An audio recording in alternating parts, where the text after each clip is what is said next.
हमारे शरीर से जितनी चेष्टाएं होती है सब भगवान के लिए होती है। मानो सुबह से उठने से लेकर शयन तक, शयन से लेकर सुबह तक, सब रसोई बना रही तो भगवान की, झाड़ू लगा रही तो भगवान की, पोछा लगा रही तो भगवान की, सास ससुर माता पिता पुत्र पति सबकी सेवा कर रही, भगवान की सेवा है। ये हुआ तन की सेवा। और मन को रखो करुणा निधान भगवान के नाम के चिंतन में, और जो धन है वो परिवार की सेवा में लगाओ। परिवार रूपी भगवान ही है, उनकी सेवा में लगाओ।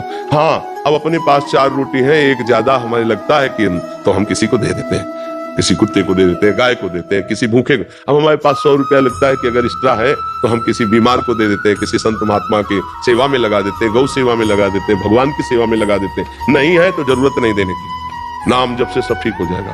धन या तन ये सब हमारा सेवा में लग रहा है। परिवार भगवान का दिया हुआ है, वही सेवा करो, वही भगवान का स्वरूप है।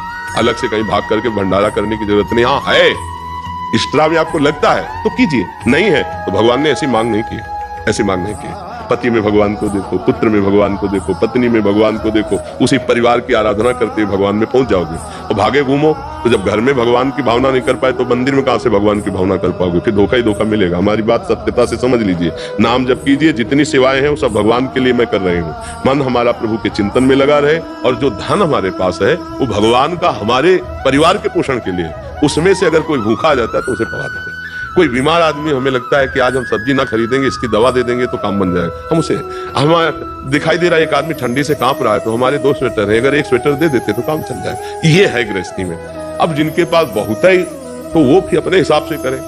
धन की मांग भगवान ने कहीं नहीं की है, बस भाव करना है कि मेरे प्रभुनाथ सकल संपदा तुम्हारी और मैं सेवक समेत सुतनारी। सब श्री हरि का है, हम कहां दे किसको दे? जब जैसी प्रेरणा हुई वैसा कर दिया, नहीं तो सब कुछ प्रभु का है। ऐसे भाव में रहना चाहिए। भगवान का भक्त भक्ति से प्रसन्न होता है। भगवान का जितना नाम जप करोगे उतने आप प्राण प्रिय बनोगे भक्तों के। रुपया देके और भक्तों के प्रिय बन जाओ तो ये समझ लो कि वो तुम्हारे जैसा ही है। नहीं, ऐसा कदापि नहीं हो सकता। अर्थ देने वाले के प्रति ममता साधु की हो ही नहीं सकती। साधु की ममता अर्थ देने वाले के प्रति नहीं होती। ध्यान रखना, हम बड़े बड़े सिद्धों को देखा है, खूब सेवाएं हुई और फटकार के बाहर खड़े कर दिया। सिद्धों की बात कर रहा हूं, अच्छे अच्छे महापुरुषों की। जगह खरीदी, कुटिया बनाई, इसके बाद उनके लिए निषेध हो गया, आप कुटिया में नहीं घुसोगे। सब उत्सव हो रहा है, सब आ रहे हैं जा रहे हैं, वो बाहर दरवाजे खड़े हैं, वो खिड़की से भी झांक के देख लेते हैं। जब चेहरे में कोई शिकन नहीं तब शाम खड़े रहे वो ऐसे, शाम के बुलाया तो कहा प्रसाद ले लीजिए, निहाल कर दिया। तनिक भी देहाभिमान, तनिक भी दान का भाव नहीं। तो वो महापुरुषों का संग अभिमान रहित करता है। धर्म से चलो, जो तुम धर्म से कमा रहे हो, कभी एक को अगर रोटी पवा दी तो हो गया तुम्हारा दान। कभी एक बीमार आदमी की औषधि करा, हो गया दान। वो दान भी तुम्हें नरक ले जाएगा। कैसे?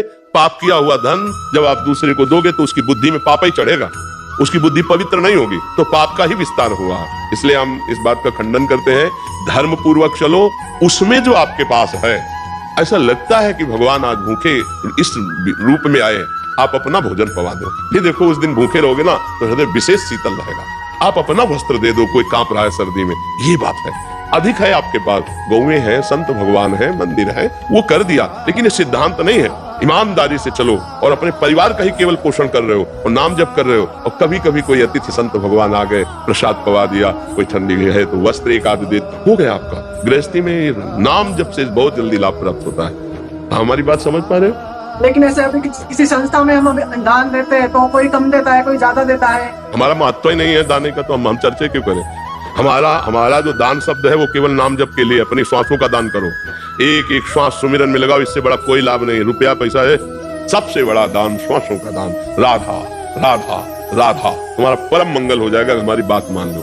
और बहुत धनी हो तुम्हें है कि दान ही करना है। हम कह रहे कि बड़े बड़े गौशाला खुले, तू हरा चारा खरीदो, गौओं को पवा दो जाकर के, वो बात अलग है। पैसे का महत्व नहीं। प्रभु भगवत प्रसन्नता के लिए पैसे की चवन्नी की जरूरत नहीं, पक्का। ये हम सिद्धांत के कभी किसी प्रवचन में सुन लो, कभी भी कहीं भी पैसे शब्द की बात नहीं होगी, क्योंकि इसका कोई महत्व नहीं है। पैसे से खरीद दे जाते भगवान ना, तो आजकल धनियों के घर में भगवान बैठे होते, लेकिन भगवान जब कभी किसी को मिले तो दैन्य होकर जिसने भगवान को पुकारा उसे मिले। अपबल तपबल और बाहुबल चौथो बल है दाम, सूर किशोर कृपाते हारे को हरिनाम। जो हार गया, जिसे धन का भी बल है तो भगवान मिलने वाले नहीं है। बस हमारी बात समझ पाओ तो समझ पाओ। अगर यही है कि दाने पुण्य, तो क्या दान पुण्य कितना करोगी, क्या करोगी, क्या दान पुण्य करोगी, कितना करोगी? और करने के बाद अंदर है ना कि मैंने दान दिया, तो उसका तुम्हें लाख का 10 लाख मिल जाएगा, लेकिन भगवान तो नहीं मिलने वाले ना। भगवान तो तब मिलते हैं जब ऐसे जीव हो जाता है कि आपके सिवा मेरा कोई नहीं प्रभु, मैं किसी योग्य ही नहीं कि आपको कुछ कर सकूं, क्योंकि जब मैं देखता हूं तो मेरा तन, मेरा धन, मेरे पास जो कुछ हो सब आपका दिया हुआ है नाथ, आपका दिया हुआ है। तो भला आपकी दी हुई वस्तु को मैं अपनी मान करके आपको पुनः देने की बात कहूं तो भूल ही तो होगी। वो कैसे लगाया जाता है? त्वदीयं वस्तु गोविंदम तुभ्यमेव समर्पये। हे गोविंद, आपके द्वारा दी वस्तु आपको समर्पित करते हैं। तो इसे दान कह सकते हो क्या? अरे प्रभु की वस्तु प्रभु को समर्पित करो, इसमें कौन सा तुम्हारा उसमें बड़ी बात हो गई? तो दान शब्द का मात्र तो समझिए, आपके पास जो कुछ है, तन मन जो भी है, वो प्रभु का दिया हुआ है। आप धर्म पूर्वक पालन कीजिए। अगर कभी संयोग बन जाता है ऐसा कि कोई भूखा है, कोई भी, तो आप उस समय अपनी न सोचकर उसके सुख की बात कीजिए। ये बात तो आपको मंगल करेगी, और ये सब अहंकार को पुष्ट करने वाला है। इससे ज्यादा लाभ की आशा मत रखिए। क्यों? क्योंकि धन में जिसकी महत्व बुद्धि हो गई लेने और देने में, वो भगवान को महत्व बुद्धि में रख ही नहीं सकता है। ये बिल्कुल समझो, धन की महत्व बुद्धि भगवान से विमुख कर देती है। गृहस्थी में धर्म पूर्वक मेहनत करो, चाहे भले रिक्शा चलाना पड़े, किसी के आगे से हाथ मत फैलाओ। मेहनत का पैसा और फिर उसमें किसी एक को रोटी दे देना, ये बहुत बड़ी बात होती है। दान का तात्पर्य होता है प्रभु की वस्तु प्रभु को समर्पित करना। अवसर आने पर कोई भूखा है, कोई प्यासा है, कोई बीमार है, कोई पशु ऐसा तड़प रहा है, अब तुम्हारे पास पैसा है तो आप प्रयोग करो, उसको दुख रहित करो, इसके लिए।